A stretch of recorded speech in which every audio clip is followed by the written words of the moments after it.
നമസ്കാരം. വനമാലിയിലേക്ക് ഏവർക്കും സ്വാഗതം. ഭാഷാ ശ്രീകൃഷ്ണ കർണാമൃതത്തിലെ 44 ശ്ലോകങ്ങളാണ് നമ്മൾ ഇതുവരെ പഠിച്ചത്. ഇന്ന് 45-ാമത്തെ ശ്ലോകം മുതൽ നമുക്ക് നോക്കാം. നാശം പാരം നമുക്കെന്നവിടമവർ ബൃഹൽക്കാനനം കൈവെടിഞ്ഞിട്ടാശാന്തേ ചെന്നു വൃന്ദാവനമതിൽ മരുവീടേണമെന്നായൊരു നാൾ. കൂശാതേ കാനനാന്തേ ശകടനിരകളോടിത്തുടങ്ങി തദാനീം കൈശോരം പൂണ്ടു ധാത്രീമടികളിൽ മരുവും രാമകൃഷ്ണൗ തൊഴുന്നേൻ. അമ്പാടിയിൽ നിന്ന് വൃന്ദാവനത്തിലേക്ക് താമസം മാറ്റിയതാണ് ഈ ശ്ലോകത്തിൽ പറയുന്നത്.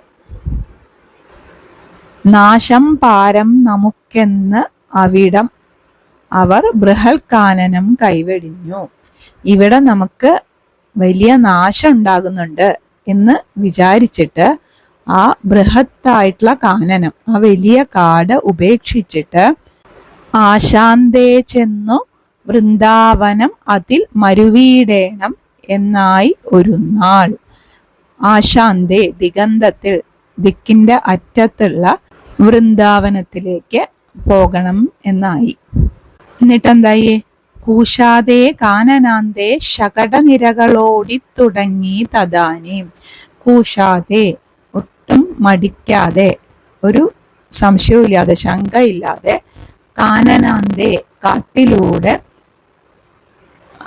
ശകടനിരകൾ ഓടിത്തുടങ്ങി, വണ്ടികളുടെ നിരകൾ, നിരനിരയായിട്ട് വണ്ടികൾ ഓടിത്തുടങ്ങി. അവർ വിചാരിച്ചു. എന്നിട്ട് വൃന്ദാവനത്തിലേക്ക് വണ്ടികളിൽ കയറി പോകാൻ തുടങ്ങി.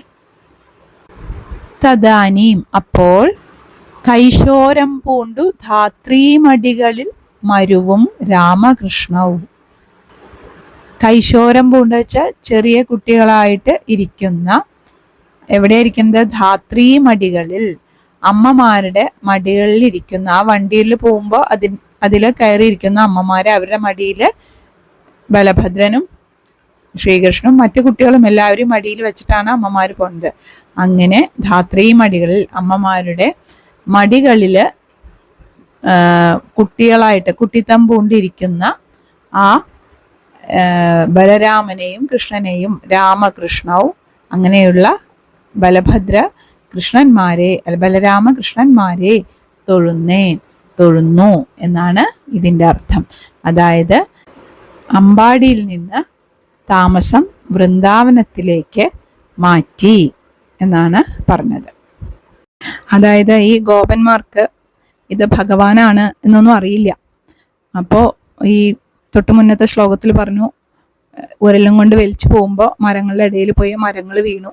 അപ്പോൾ ആ മരങ്ങൾ വീഴുക, പിന്നെ അതിനു മുൻപ് തൃണാവർത്തൻ്റെ കഥ, പിന്നെ പൂതന എന്നുള്ള രാക്ഷസിയുടെ ഉപദ്രവം, പിന്നെ ശകടാസുരൻ, അങ്ങനെ ഓരോന്നായിട്ടുള്ള ആ ഉപദ്രവങ്ങളൊക്കെ എന്തോ ദുർനിമിത്തങ്ങളാണ് എന്നങ്ങോട്ട് വിചാരിച്ചിട്ട് ആ ആകുലതയോണ്ടാണ് അവർ വിചാരിച്ചത് ഈ ബൃഹദ്വനം എന്ന ആ സ്ഥലത്ത് നിന്ന് കുറച്ച് പടിഞ്ഞാറ് മാറിയിട്ട്, പടിഞ്ഞാറ് അറ്റത്തുള്ള വൃന്ദാവനം എന്ന് പറഞ്ഞ ആ കാട്ടുപ്രദേശമാണ് നമുക്ക് സുരക്ഷിതമായിട്ടുള്ള സ്ഥലം എന്ന് വിചാരിച്ചിട്ട് അങ്ങോട്ട് പുറപ്പെട്ടത്. ഇത് നന്ദഗോപർക്കും മറ്റു ഗോപന്മാർക്കൊക്കെ ഇങ്ങനെ തോന്നിച്ചതും വൃന്ദാവനത്തിലേക്ക് മാറി താമസിക്കണം എന്നുള്ള തോന്നലൊക്കെ വന്നത് എല്ലാം ഈശ്വരേച്ഛ ഒന്നുകൊണ്ട് മാത്രമാണ് കേട്ടോ. ഇനി അടുത്ത ശ്ലോകം നോക്കാം. നന്ദാവനം പോലെ വനപ്രദേശം കുന്നായ ഗോവർദ്ധനവും വിശേഷാൽ വൃന്ദാവനം കണ്ടു തെളിഞ്ഞു പോറ്റി സന്താപമെന്നുള്ളതു നീക്കുനീമേ. നന്ദാവനം പോലെയുള്ള വനപ്രദേശം, നന്ദാവനം എന്ന് വെച്ച് കഴിഞ്ഞാൽ നന്ദനോദ്യാനം, ദേവേന്ദ്രന്റെ ഉദ്യാനത്തിന്റെ പേരാണ് നന്ദനം എന്നുള്ളത്.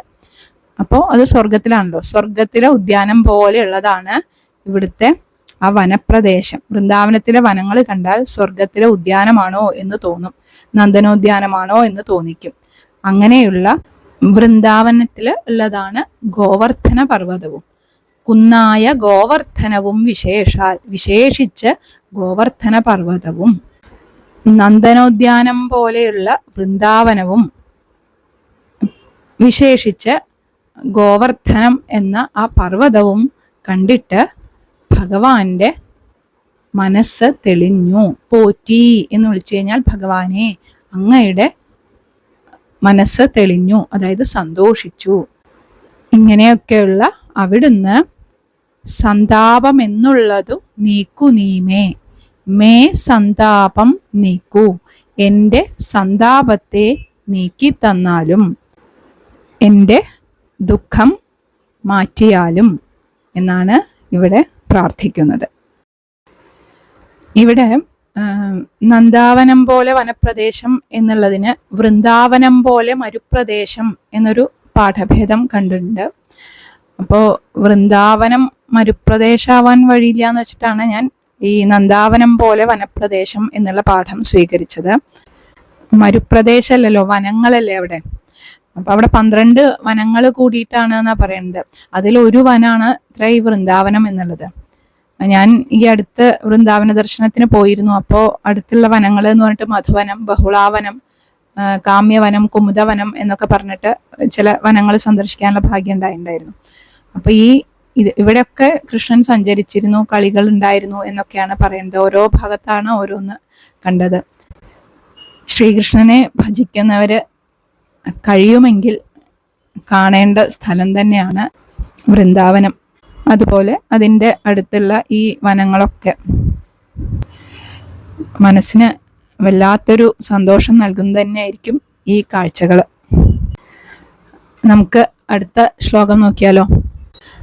പശുക്കിടാവായൊരു പാപി വന്നു, ശിശുക്കൾ കൂട്ടത്തിലടുത്ത നേരം, വശത്തു വെച്ചങ്ങു വധിച്ചു കണ്ണൻ, നശിക്കുമല്ലായികിലി വിശ്വമെല്ലാം.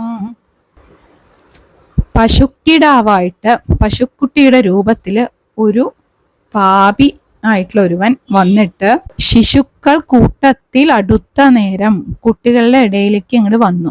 ആ സമയത്ത് വശത്തു വെച്ചങ്ങു വധിച്ചു കണ്ണൻ, ഉണ്ണിക്കണ്ണൻ അവിടെ വെച്ചിട്ട് തന്നെ ആ പൈക്കുട്ടിയായി വന്നിട്ടുള്ള ആ പാപീനെ വധിച്ചു.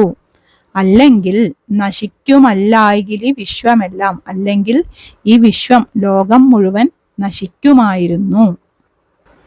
വത്സാസുരന്റെ കഥയാണ് ഈ ശ്ലോകത്തിൽ സൂചിപ്പിച്ചത്. ഉണ്ണിക്കണ്ണനും ഏട്ടനായിട്ടുള്ള ബലരാമനും മറ്റ് ഗോപബാലന്മാരൊക്കെ കൂടി പൈക്കുട്ടികളെ മേയ്ക്കാൻ വേണ്ടിയിട്ട് യമുനാതീരത്തും ഗോവർദ്ധന പർവ്വതത്തിലൊക്കെ മേച്ചുകൊണ്ട് ഇങ്ങനെ നടക്കുകയായിരുന്നു. ആ സമയത്ത് പശുക്കിടാവിൻ്റെ രൂപത്തിൽ വത്സൻ എന്നൊരസുരൻ കടന്നുകൂടി. ആ പശുക്കുട്ടിയുടെ രൂപത്തിൽ കടന്നുകൂടിയിട്ടുള്ള ആ വത്സാസുരനെ കൃഷ്ണന് മനസ്സിലായി. അപ്പൊ കൃഷ്ണൻ എന്താ ചെയ്ത്, ആ പശുക്കിടാവിന്റെ രൂപത്തിലിരിക്കുന്ന അസുരന്റെ കാലങ്ങോട്ട് പിടിച്ചിട്ട് വട്ടത്തിൽ അങ്ങനെ പല പ്രാവശ്യം കൊണ്ട് ചുഴറ്റിയിട്ട് ദൂരേക്ക് വലിച്ചെറിഞ്ഞു. അപ്പോൾ പശുരൂപത്തിൽ വന്നിട്ടുള്ള ആ രാക്ഷസൻ ജീവൻ നഷ്ടപ്പെട്ട് തൻ്റെ ശരിയായ രൂപത്തിൽ തന്നെ, അതായത് ആ വലിയ ശരീരത്തോടു കൂടി നിലത്ത് പതിച്ചു. ആ വത്സാസുരനെ കൃഷ്ണൻ നിഗ്രഹിച്ച കഥയാണ് ഈ ശ്ലോകത്തിലൂടെ സൂചിപ്പിച്ചിരിക്കുന്നത്. ഭാഗവതത്തിലൊക്കെ പറയുന്നുണ്ട്, ഈ അസുര നിഗ്രഹം കണ്ടിട്ട് ദേവന്മാർക്ക് സന്തോഷമായിട്ട് പുഷ്പവൃഷ്ടി നടത്തി എന്നൊക്കെയാണ്. ദേവാശ്ച പരിസന്തുഷ്ട ബഭൂവു പുഷ്പവർഷിണ. അപ്പോൾ ഇങ്ങനെ ഈ പുഷ്പവർഷം കണ്ടിട്ട് കൂടെയുള്ള ഗോപബാലന്മാർ ചോദിക്കുകയാണ്, അത് എവിടുന്നാണ് പുഷ്പവൃഷ്ടി എന്ന് ചോദിക്കുമ്പോൾ പറയേണ്ടത് അത്ര അസുരനെ ഇങ്ങനെ വലിച്ചെറിഞ്ഞപ്പോൾ മരങ്ങളിൽ നിന്ന് തട്ടിയിട്ട് പൂക്കളൊക്കെ തെറിച്ചു പോയി, ആ പൂക്കൾ ഇങ്ങനെ താഴേക്ക് വീണതാണ് എന്ന് കൃഷ്ണൻ പറഞ്ഞപ്പോൾ ആ ഗോപബാലന്മാർക്ക് സംശയവും തോന്നിയില്ല എന്നാണ് അതിൽ പറയുന്ന കഥ. ഇനി ഈ 3 ശ്ലോകങ്ങൾ ഒന്നുകൂടി ചൊല്ലാം. നാശം പാരം നമുക്കെന്നവിടമവർ ബൃഹത്കാനനം കൈവെടിഞ്ഞിട്ട വിട്ടാശാന്തേ ചെന്നു വൃന്ദാവനമതിൽ മരുവീടേണമെന്നായൊരു നാൾ. കൂശാതെ കാനനാന്തേ ശകടനിരകളോടിത്തുടങ്ങി തദാനീം കൈശോരം പൂണ്ടു ധാത്രീമടികളിൽ മരുവും രാമകൃഷ്ണവൂ തൊഴുന്നേൻ.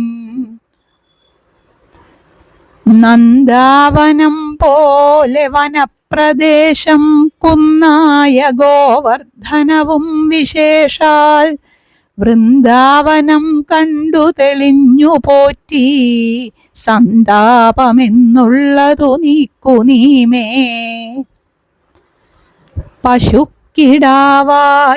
പാപി വന്നു ശിശുക്കൾ കൂട്ടത്തിലടുത്ത നേരം വശത്തു വെച്ചങ്ങു വധിച്ചു കണ്ണൻ നശിക്കുമല്ലായികിലി വിശ്വമെല്ലാം. എല്ലാവർക്കും നല്ലതു മാത്രം വരട്ടെ എന്ന പ്രാർത്ഥനയോടെ